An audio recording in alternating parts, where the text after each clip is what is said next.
Ku polling station ya Good Samaritan zone ya Kibuwa tusanze bagenti babesimbyewo bafulumiziddwa bweru oluvannyuma lw'okusanga box zirimu obululu ku makyoko ate ng'okulonda kubadde tekunnatandika. Essaawa 12 ng'obululu baabutiikinze dda nga siiru zonna mmenye naye nga waliwo na mutabani wa chairman Kabuye be batiikinga obululu Isaac. Sawa 12 twatuuse okulonda ng'obululu buli mu box obuma butuuse sawa 2 bwe batugamba okulonderako sawa 2 kitundu balondedde ku ki kibeera n'emboka bebakirizibwa okulonda fe batugobyeyo.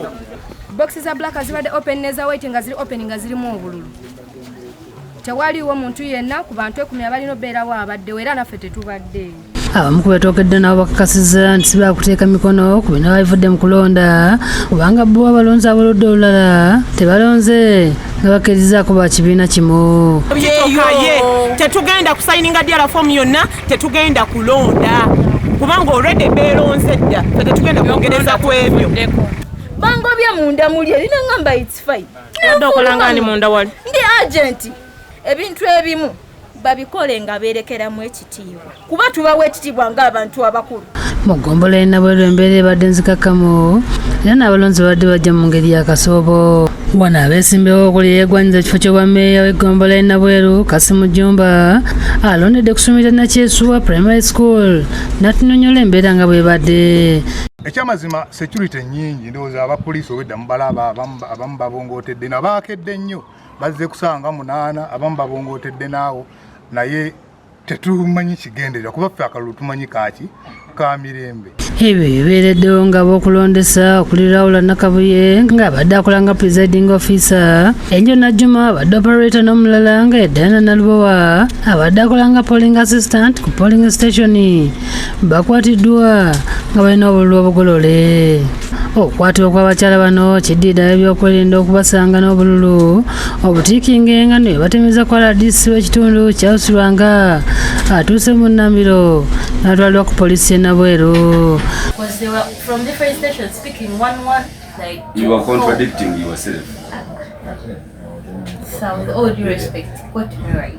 Basoose kwegaana era Enjo Najjuma alabiddwako ng'asobeddwa natandika okwogera Olungereza olutakwatagana wabula oluvannyuma Diana Nalubowa akakasiza ng'omusango gubase muvi era n'alumiriza banne nti be bazzi nabo.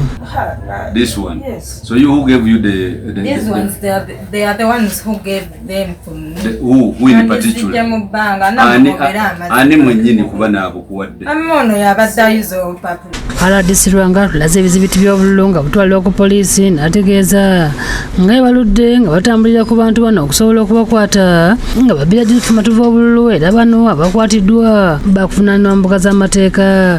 When you got this intelligence, our groups went on the ground and indeed it's true we have arrested some of them as you have seen them. Police are started on their work, investigating, and later on they will appear in court. But that's what these people have been doing in the municipality.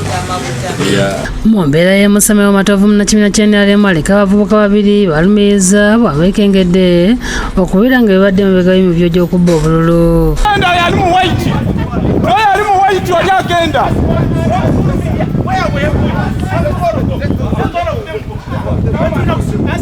Noli ali mu white. Abo buli awali mission we babeera.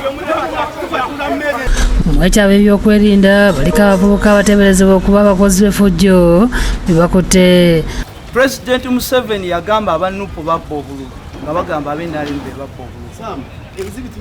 Era yaguze ballot papers, yakoze ddiru ya ballot papers ya $1,012. Obululu obuzenga bubeerawo bwe batyo badde bakikola. Nsaba ab'amateeka abantu abo babateeke mu lujjuti. Saagala fayiro zaabwe zikome wano.